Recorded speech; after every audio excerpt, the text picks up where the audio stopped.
Shalom, shalom para você que está aí do outro lado e nos encontramos novamente mais uma semana para falar das grandes maravilhas do nosso Deus. Que alegria, não é?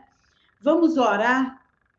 Pai, em nome de Jesus, obrigada, Senhor, porque o Senhor nos prepara esse momento especial. Que o Senhor possa nos abençoar, Pai, diante da Tua palavra, para o ensino, para nos mostrar de fato o caminho, para clarear toda a nossa mente, Senhor, para sairmos de fato desse turbilhão que é o mundo, para podermos ter um encontro com o Senhor. Que o Senhor possa abençoar cada um que vai ouvir essa palavra hoje ou nos próximos dias, mas que a bênção, Pai, e a revelação esteja, Senhor, derramada sobre cada um diante dessa palavra. Muito obrigada, meu Deus, por todas as coisas. Em nome de Jesus. Amém. Amém? Hoje nós vamos conversar aqui sobre o que Deus deseja. Deus deseja salvar. Deus deseja trazer o perdido para junto dele. Deus deseja tirar das trevas e trazer para o reino da sua luz. Deus deseja que as pessoas possam viver plenamente nas suas capacidades que ele mesmo deu, na liberdade nele. É isso que Deus deseja. E para isso, eu vou dar uma pincelada na história de Jonas. Jonas é um personagem bíblico e tem uma história bem interessante. No livro de Jonas mostra, vocês leiam, eu não vou ler todo aqui porque o nosso tempo é curto, é um livro curto de 4 capítulos pequenos. Então leiam em casa, leiam. Quem não tem uma Bíblia física, vá na internet e leia. A história de Jonas, Jonas é um profeta, e Deus chama Jonas para ir pregar numa cidade chamada Nínive, que era uma cidade que estava banhada do pecado, caminhos maus. Então Deus fala: Jonas, você vai para Nínive pregar, porque senão eu vou ter que destruir a cidade. Jonas, no seu julgamento pessoal e na sua forma de ver, ele simplesmente foi para o outro lado. Pegou um navio que ia para Tarsis, que ficava do lado oposto de Nínive, entrou no navio, foi para o porão e ali ele adormeceu. E a viagem correu. Lá pelas tantas vem um vento muito forte, uma tempestade, o mar fica revolto. E aí os marinheiros começam a se perguntar: mas meu Deus, o que aconteceu? Quem é que está de mal aí com seu Deus para ter mandado juízo sobre nós? E aí começa a perguntar, e aí vão tirar lá a sorte, e a sorte cai para Jonas. E aí eles chamam, Jonas está lá dormindo, eles sacodem Jonas e falam: mas você vai ficar dormindo diante de uma situação dessa? E vão indagar Jonas a respeito da sua relação com o seu Deus, com o Deus de Jonas. E Jonas, realmente, ele fala: sou eu mesmo.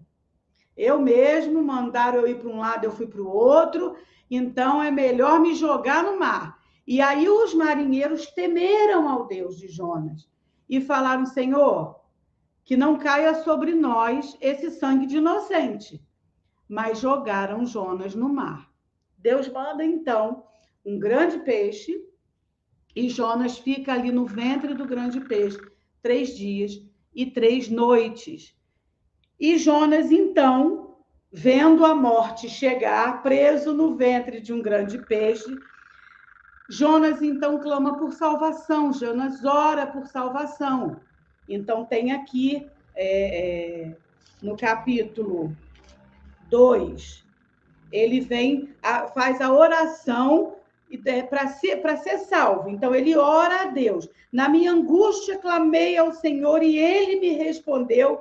Do ventre do inferno gritei e tu ouviste a minha voz, porque tu me lançaste no profundo, no coração dos mares. A corrente me cercou, Todas as tuas ondas e as tuas vagas têm passado por cima de mim. E eu disse: lançado estou de diante dos teus olhos, todavia tornarei a ver o templo da tua santidade. As águas me cercaram até a alma, o abismo me rodeou e as algas se enrolaram na minha cabeça. Eu desci até os fundamentos dos montes, os ferrolhos da terra correram-se sobre mim para sempre, mas tu livraste a minha vida da perdição. Ó Senhor, meu Deus, quando desfaleci em minha alma, eu me lembrei do Senhor e entrou a ti a minha oração no templo da tua santidade. Jonas clamou a Deus pela sua salvação. Jonas se vê nessa situação de morte, ele aqui descreve, as vagas vinham por cima de mim, as algas me enrolaram, eu estou aqui nesse abismo, na escuridão, mas o Senhor ouve minha oração. Jonas clamou pela sua salvação. Ali Jonas se derramou diante de Deus pela sua salvação. Deus então faz o grande peixe cuspir Jonas na terra, vomitar Jonas na terra. E Deus de novo chama Jonas. Jonas, vai lá para Nínive, porque eu vou destruir, porque está banhado de pecado. Os caminhos são maus daqueles homens. E aí Jonas não tinha mais o que fazer, porque ia pegar qual navio? Foi Jonas para Nínive. Então Jonas vai e prega em Nínive. E aquela cidade se converte, se arrepende, vai com roupa de saco, cinza na cabeça, botam até os animais numa situação de humilhação, porque ouviram aquela pregação. E aí o rei daquele lugar institui, então até ele ficou em humilhação. Jonas sai da cidade, vai para um lugar, se cobre lá do sol e fica de lá observando o que vai acontecer com a cidade. Eu imagino que Jonas, para ter brigado desse jeito com Deus, não quero ir, deve ter olhado e falado, vamos ver se esse negócio vai dar certo. Pois ele ficou de lá observando.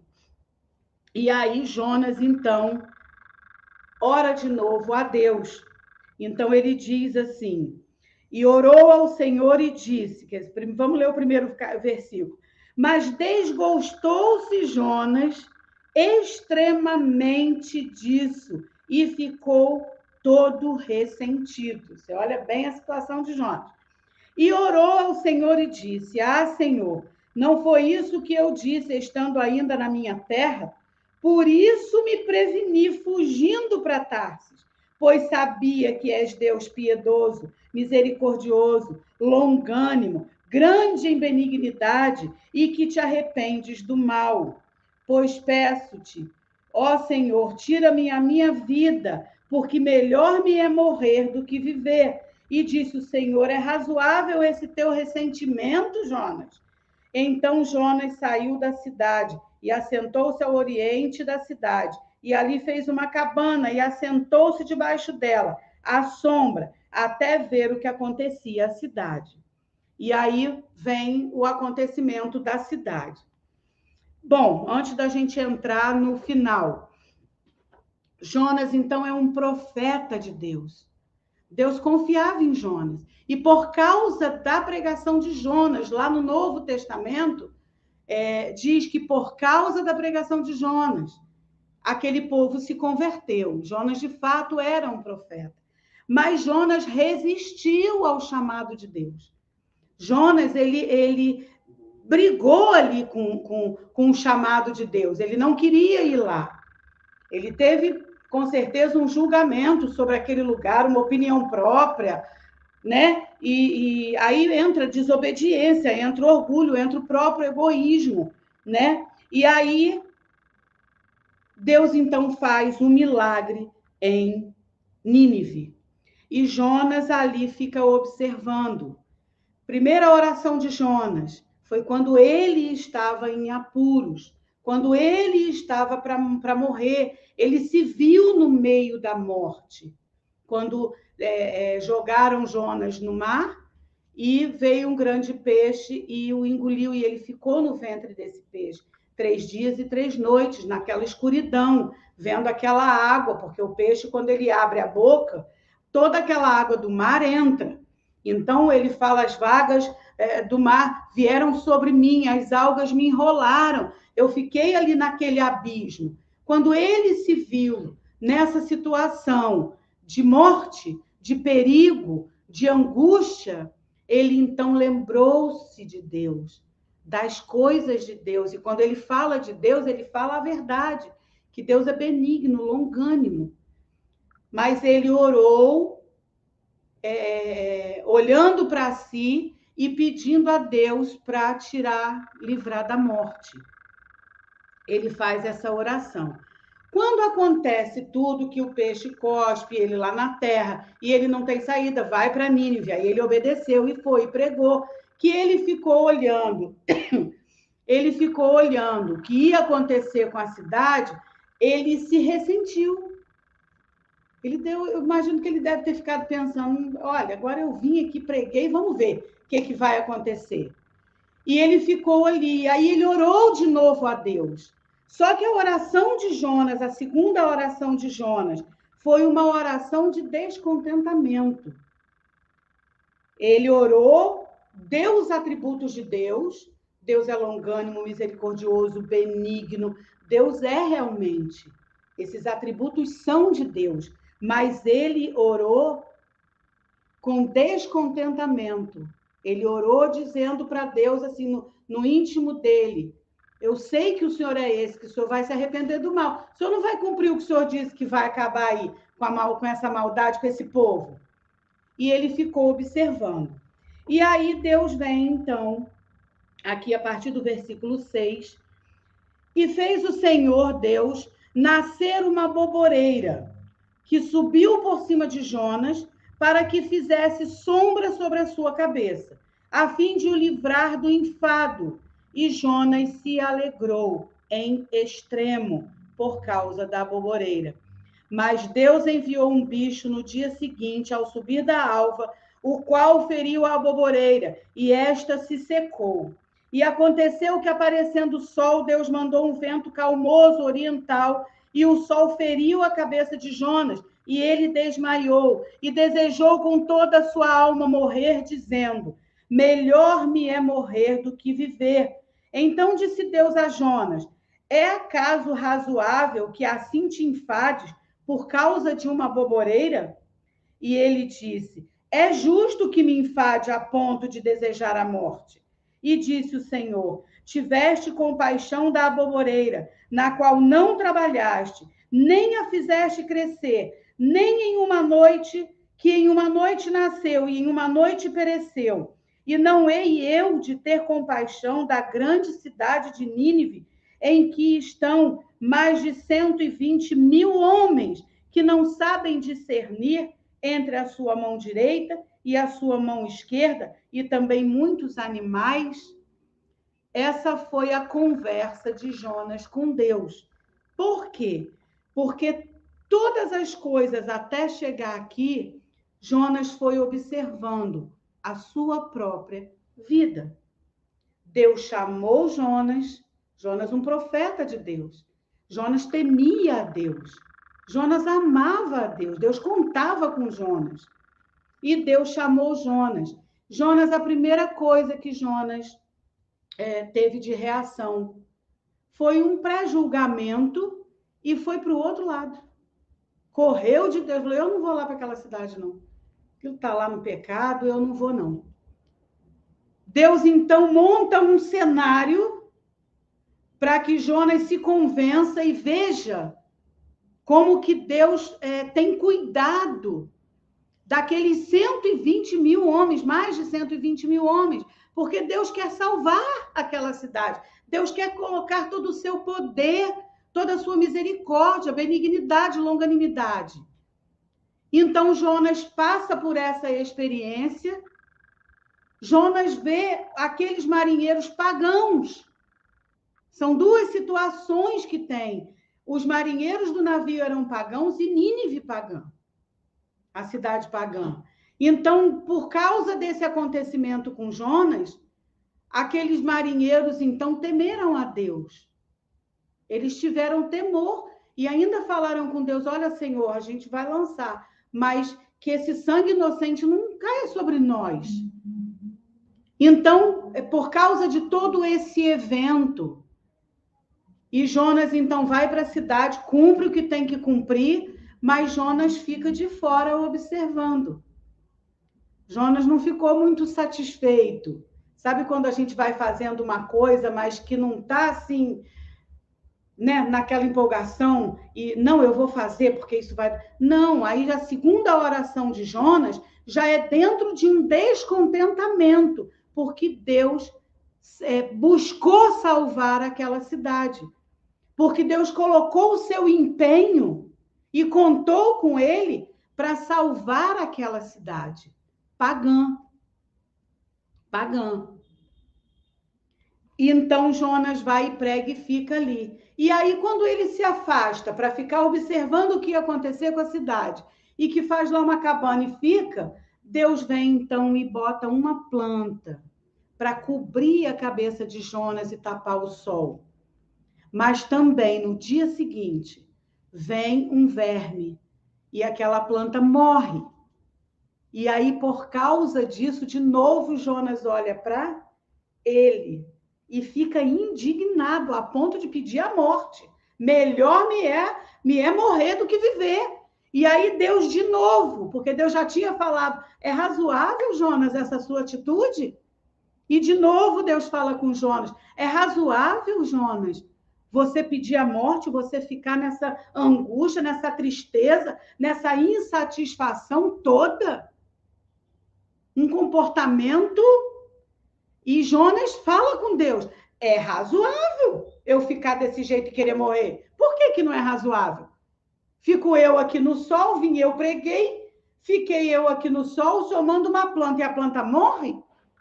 E vem o sol e me queima a cabeça, a ponto também de eu desmaiar, porque a Bíblia fala que ele desmaiou. Então ele tem lá um diálogo com Deus, e aí Deus então vem e repreende Jonas. Deus vem com um ensino para Jonas, quando ele diz, tiveste compaixão da aboboreira, na qual você nem trabalhou, você nem plantou, você nem regou, você não fez nada, nem fizeste, que em uma noite nasceu e em uma noite pereceu. Não hei eu de ter compaixão de uma cidade inteira, com mais de 120 mil homens? Eu vou deixar morrer? Eu vou deixar no pecado? E Jonas fica bravo com Deus. Mas Deus vem e repreende. Mais de 120 mil homens que não sabem discernir a mão direita da mão esquerda. O que isso quer dizer? Pessoas que não sabem o caminho. Pessoas que estão envolvidas em tantas coisas, crendo em tantas coisas, ouvindo tantas coisas, vivendo de maneira... do jeito que a vida dá, levando a vida do jeito que a vida dá, tentando acertar dali, cai ali, de uma maneira que não tem discernimento da própria vida, da própria existência, do próprio propósito. Deus teve misericórdia, Deus disse que ia destruir, mas Deus se arrependeu desse mal. Deus quer salvar, Deus queria salvar essa cidade. E queria ensinar Jonas. E por causa de Jonas, com todo o egoísmo, porque em todo o tempo, Jonas olha para ele vê a sua situação. Eu não vou lá, eu vou fugir. Vou lá para o outro lado. Deus o encontra. Ele fica lá, tem aquela experiência toda. Ele não tem saída, vai lá e prega, mas fica de fora olhando. De novo, ele vai aborrecido falar com Deus, querendo morrer, porque a sua sombra, o seu conforto foi tirado. Jonas ficou numa insatisfação física, porque o sol incomodou a ponto dele desmaiar, e uma insatisfação emocional, porque diz aqui que quando veio a aboboreira que cobriu Jonas e deu sombra, se alegrou em extremo com aquela aboboreira.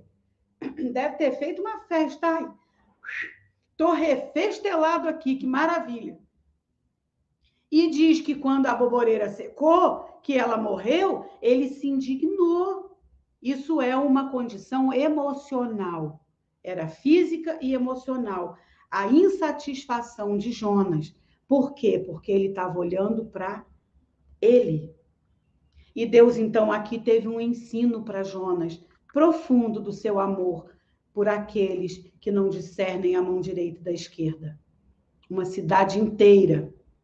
E Deus usou Jonas para levar a palavra, para salvar aquele povo, porque Jonas era um profeta de Deus. Mas Deus usou tudo isso que aconteceu para ensinar Jonas a tirar os olhos do próprio umbigo e para olhar o que tinha em volta. Porque também por causa da situação de Jonas, aquela tripulação do navio teve temor do Senhor. Porque quando foi lançado Jonas no mar, a tempestade cessou. Então era um Deus de poder. Era um Deus que fazia, era um Deus que se manifestava. E eles tiveram temor do Deus de Jonas. Mas ele usou tudo isso para ensinar Jonas, ensiná-lo.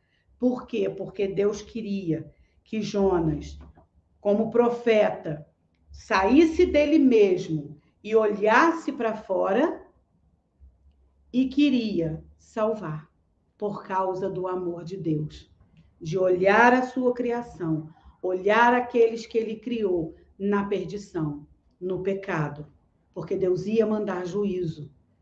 É como hoje. Deus quer salvar. Deus quer que os seus profetas abram a boca e falem do amor dele. Deus quer que vivamos segundo o amor de Deus, porque ele quer atingir aquele que não discerne a mão direita da mão esquerda. Ele quer salvar, trazer das trevas para o seu reino de luz. E o ensino de Deus, ele nos leva sempre para o resumo do mandamento, o grande mandamento que Jesus deixou. Ama a Deus sobre todas as coisas, com toda a sua força, toda a sua alma, todo o seu entendimento, e ama o outro, o próximo, como a ti mesmo. Jesus, mais adiante, lá no livro, nos evangelhos, ele diz: amai-vos uns aos outros, como eu vos amei. Como que Jesus amou?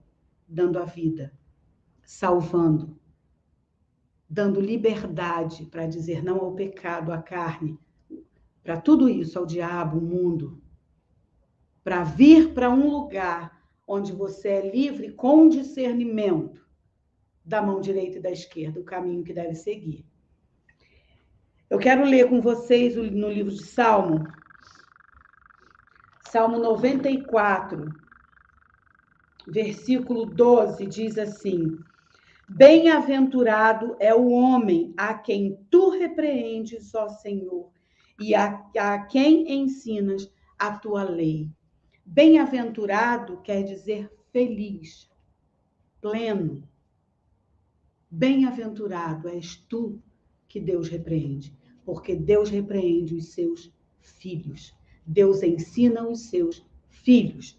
Toda a palavra é para o nosso ensino.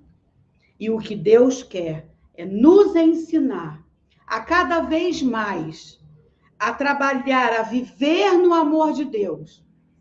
Porque vivendo no amor de Deus, nós saímos de nós e nós olhamos para fora.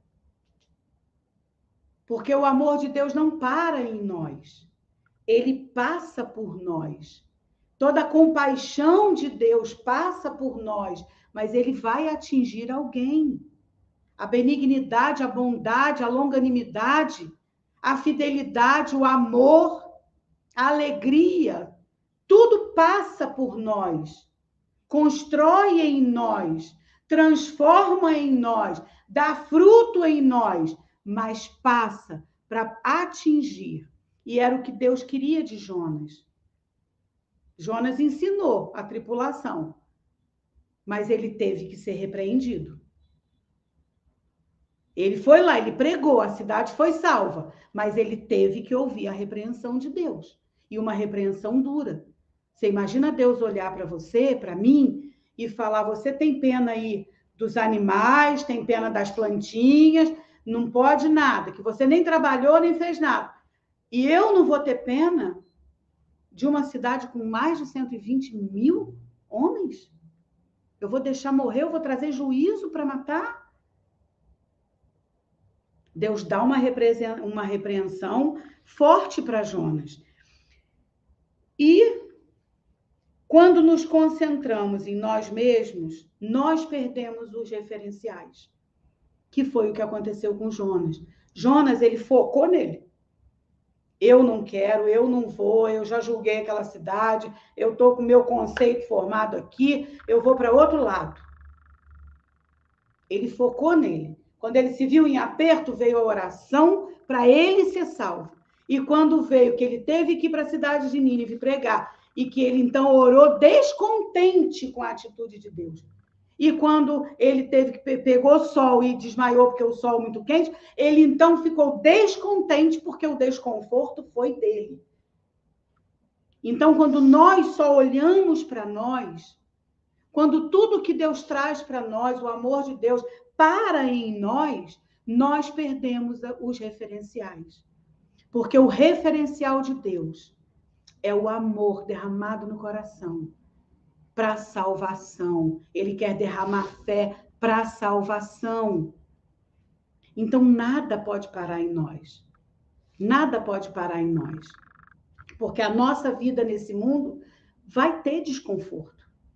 A nossa vida nesse mundo vai ter as questões próprias do mundo e da carne, das necessidades, das questões emocionais. Então, se nós voltarmos o nosso olhar para nós, nós vamos perder os referenciais de Deus. Então, quando nós nos concentramos em nós, perdemos os referenciais. Não conseguimos ampliar nossa visão. Deus nos leva a olhar em volta e ver. Ele nos alcançou com seu amor. E nós podemos fazer. Jonas foi alcançado de Deus. Jonas era um profeta de Deus.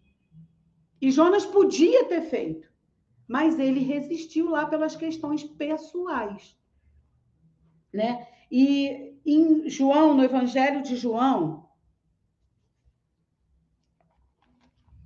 nós vamos ler aqui, João capítulo 13, versículo 34, diz assim: um novo mandamento vos dou, que vos ameis uns aos outros como eu vos amei a vós, que também vós uns aos outros vos ameis. Nisto todos conhecerão que sois meus discípulos, e vos amardes, se vos amardes uns aos outros. Esse é o grande mandamento. Porque se nós amarmos a Deus de todo o nosso entendimento, força, nós vamos saber que o amor de Deus é derramado em nós para que nós amemos uns aos outros. Para que nós possamos fazer uns aos outros. Para que nós possamos alcançar aqueles que Deus tem. Para que nós possamos levar toda a palavra, todo o amor para aqueles que Deus tem para salvar. Mas se nós retivermos isso, nós vamos ficar inchados e nós vamos perder todos os referenciais. Deus repreende a quem ama. Deus repreende os seus filhos. Deus ensina. E esse ensino de Deus só tem um objetivo, um propósito. É de salvação. É de transformação, de mudança de vida. E é isso que Deus quer fazer. É isso que Deus quer nos ensinar. E Ele quer encontrar toda a cidade onde eu moro, toda a cidade onde você mora, toda a nação. Ele quer encontrar todos. É do desejo de Deus que todos se salvem. Todos se salvem. Esse é o desejo de Deus. A casa dele cheia de filhos. Amém? Vamos orar? Pai, em nome de Jesus, Senhor, nós oramos e te agradecemos, porque tudo está escrito para o nosso ensino, Pai, e nós recebemos. Que cada um de nós, Pai, que estiver exposto a essa palavra agora, mais tarde, outro dia, possa de fato estar com um coração derramado, a aprender de Ti, aprender a viver dentro da atmosfera desse amor, aprender a viver, Pai, segundo a Tua palavra, aprender a caminhar, Pai, segundo os passos de Jesus, fazer como Jesus fez, andar como Jesus andou, fazer do jeito de Jesus, não é do nosso jeito, mas do jeito de Jesus, que é todo amor, longânimo, paciente, fiel. Esse é o jeito que nós queremos viver, fazer as coisas do jeito de Jesus. Que o Senhor possa nos ensinar cada vez mais, Senhor, nos levar a uma reflexão, para que mais e mais possamos estar diante de Ti, para beber do Teu trono, Pai, para aprender e nos levantar e ir aonde o Senhor tem para nós, onde o Senhor nos chamar. Que possamos não fugir, Pai, mas que a gente possa estar diante de Ti com um coração, com uma disposição interior para cumprir aquilo que o Senhor tem para nós. Que o Senhor possa abençoar cada um, Pai. Que o Senhor possa abençoar a casa de cada um, a vida de cada um, em todas as áreas das suas vidas. Que o Senhor possa abençoar a cidade onde cada um está plantado, porque o Senhor quer salvar. Muito obrigada, meu Deus, em nome de Jesus. Amém. Amém? Que o Senhor te abençoe profundamente nessa semana. Que o Senhor traga bênçãos sem medida sobre a sua vida, sobre a sua casa, sobre a sua família, seu trabalho, seus negócios, seus convívios. Que você viva essa semana na atmosfera do amor de Deus. Amém? Amém. Dê o seu like, se inscreva lá no canal se você ainda não é inscrito e comente toda essa palavra, porque mais pessoas vão ouvi-la e o amor de Deus pode alcançar multidões com uma palavra. Então, que possamos estar com o nosso olhar para fora de nós mesmos, para que a gente não perca o referencial do amor uns aos outros. Amém?